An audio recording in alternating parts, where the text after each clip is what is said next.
Hey guys, it's your gastric bypass babe. I am finally able to upload my video to YouTube, so I'm very excited today. And if you feel my camera or see my camera kind of bouncing around, it's because I'm holding it. My mount that I bought just broke. So great. Now I have to take it back and get another one, but video won't be too long. I'm answering some questions that you guys either message me on my personal phone or on Facebook to kind of cover or answer. This is just going to be a video about me and why I decided to have the surgery and why I chose bypass over the sleeve. Just a few things. I'm going to go down the list and answer a few of these questions. And I guess I want to start off a little bit about myself, saying that I'm 29, married. Me and my husband have been trying to have a kid for probably about 3 years now. But with my being diabetic and having PCOS, and for you guys who don't know what PCOS means, is polycystic ovarian syndrome.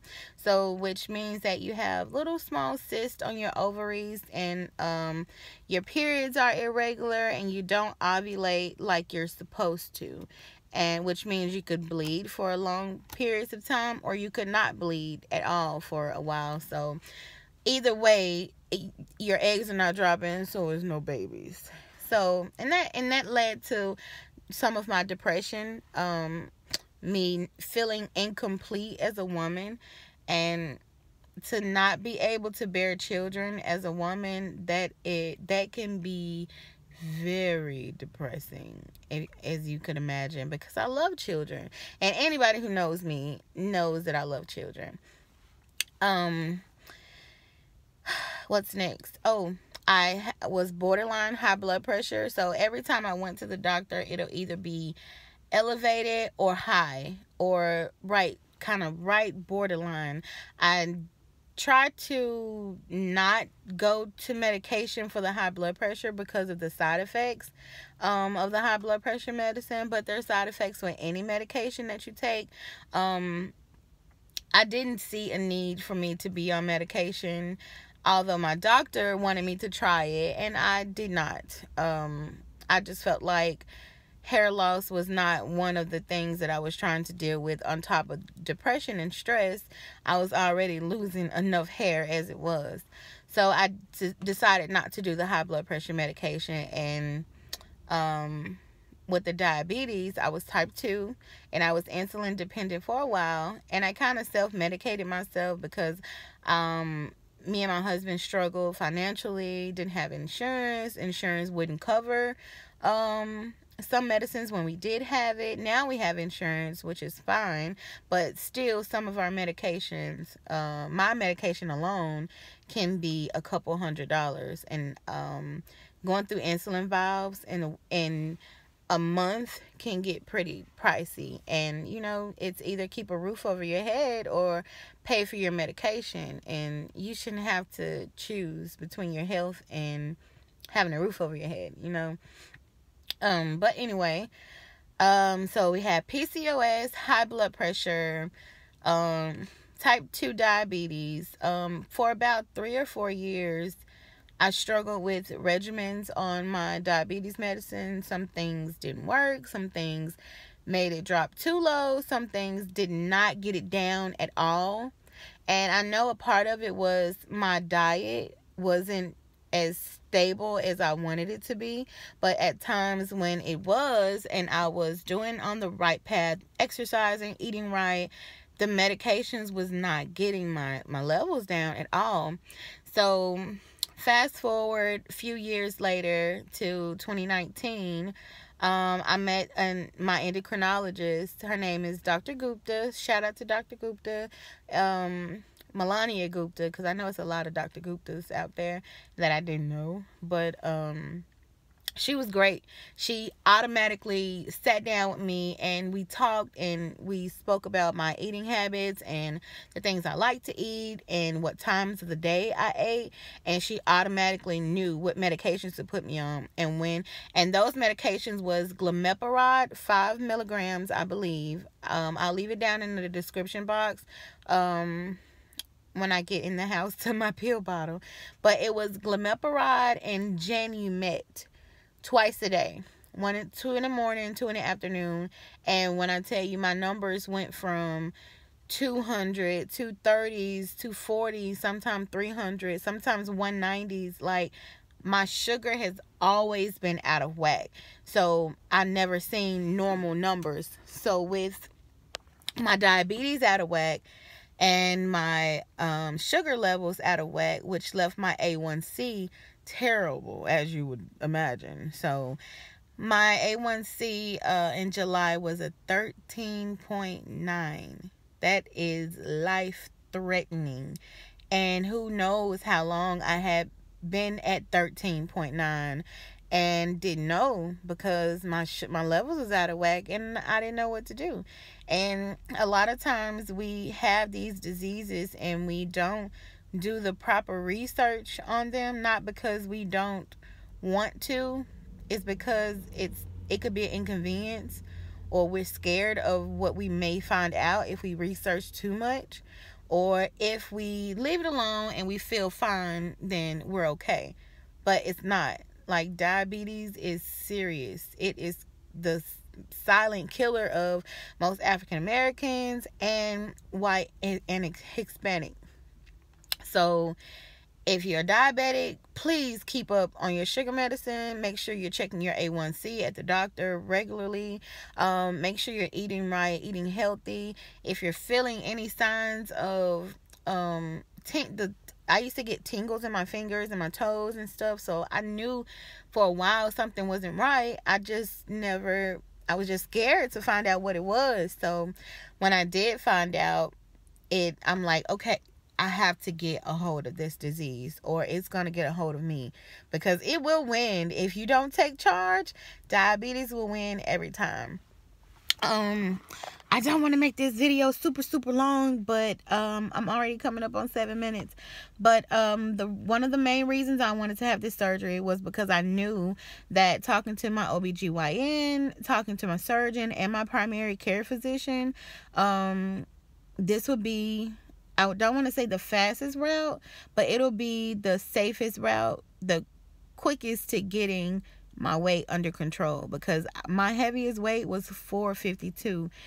And as you can see, I am beautiful. So I didn't want to be big and beautiful and every year I'll be growing bigger and beautiful.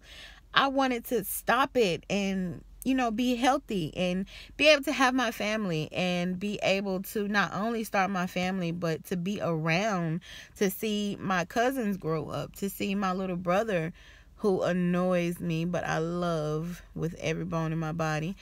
I wanted to see him grow up and him have kids, and I knew if I did not get my weight under control and get this diabetes under control and PCOS and high blood pressure and depression, if I didn't fix myself, it wasn't going to be pretty. So I decided to do something about it, and I'm glad I did. And I had the conversation with my surgeon, and we decided to move forward, and I was terrified because in my head I knew that if I had surgery I may not make it, because I am so heavy and my BMI was like 85. That is super duper high, and I did not know that these numbers that you go to the doctor and they give you, I didn't know what they meant. So when you go to the doctor, you guys, ask questions. If you don't know what something means, ask them. Say, can you explain that a little better, or can you break that down in regular people's terms? Because doctors will come in and they will say all these big fancy words and throw you on some medication, and most of us will just say, okay, all right, because they're a doctor and they know best. But Ask what's going in your body. Ask what these numbers are, what your levels are. Ask them to break down your lab work. They'll do it. It's their job. So don't be scared to, you know, say, hey, what's going on? Let me know, because it's my body that I'm talking about. It's my health. So something else I wanted to cover. It's a lot of stuff that I'll be covering in more videos, so I just wanted to break down today on why I actually chose the surgery, and it was to basically save my life and give me a new start at life. So if you are struggling with trying to figure out if surgery is an option for you, or you don't know which way to lean, if you're at your wit's end, if you tried everything you could possibly try, look, I've been on Phentermine, Fen-Phen, Slim Fast, Atkins, and it's no offense to those, because they're great companies and they have great success stories, but it didn't work for me. Nothing worked for me. I woke up, tried to eat an early breakfast. I woke up, tried to exercise in the morning or do exercising 3 times a day. I tried fasting. I tried everything, you guys. When I say everything. I tried some things, military diets. I mean, I tried it all and nothing worked. Nothing worked. And I just got tired of it. And I was like, you know what? If I don't start with something drastic is going to happen to me. And I don't want that to happen. I want to be around for forever, y'all. So I'm glad I decided to do it. So if you're struggling with that, watch me, subscribe to my channel, and I'll help you along your journey, because it's a long road ahead and it's not easy. I'm not gonna lie to you, because I love food. So after my surgery, rewind, I had my surgery October 18th, 2019, which was my birthday. Hey, so I had my surgery on 2019, which is about 2 weeks to go. Tomorrow it'll be 2 complete weeks, and I am now on a regular diet, so it's not that bad. It gets easier, I promise you it will. So y'all just trust me. Keep watching my videos, like and subscribe and comment, and I will answer your questions. I'll make videos on whatever you want me to make videos about, as long as it's pertaining to, the right topics. I'm new to this. I want to grow with you. I want you to grow with me. I want to be able to help as many people as I can with this issue, because it's growing rapidly in today's society and something needs to be done. And I would love to get on here and say that it's something that worked for me as far as pills or a certain diet, but it didn't. And I know it's so many of you out there that struggle every day trying to do it on your own, and it's not easy. It's hard. It's hard, y'all. And it's going to get harder if you don't take control now. So, like I said, like, subscribe, hit the like button below, hit the subscribe button below. If you leave comments, I will comment back to you. It may take me a little while, but I will get back as soon as possible. I love you guys for watching, and I'll see you next time on my next video. So see you later. Peace.